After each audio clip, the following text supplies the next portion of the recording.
Let me tell you about one of the most fascinating stories from the Bible that often gets overlooked. It's about a man named Gehazi who worked as a servant for the prophet Elisha, and it teaches us a powerful lesson about greed and honesty. So there was this powerful Syrian commander named Naaman who had leprosy.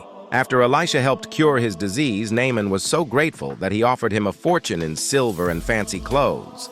But Elisha refused to accept any payment, saying that healing came from God, not him. Here's where it gets interesting. Gehazi, who had watched this whole thing, saw an opportunity. He thought to himself, "Why should my master turn down all these riches?"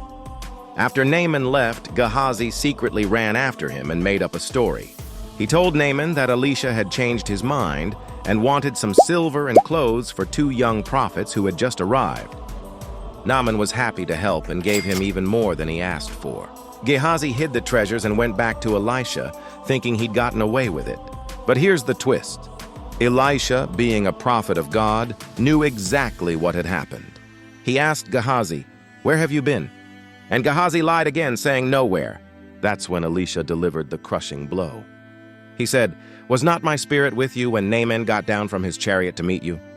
And then came the consequence.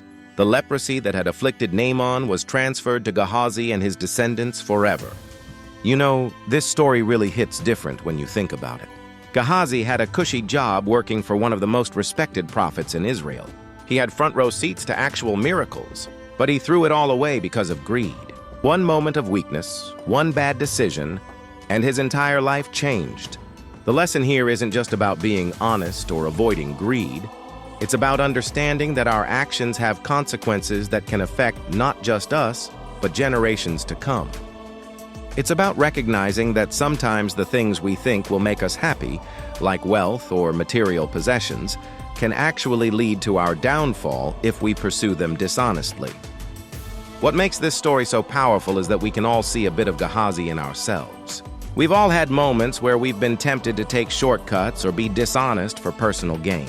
But this story reminds us that integrity matters, and that true satisfaction comes not from what we can get, but from who we choose to be.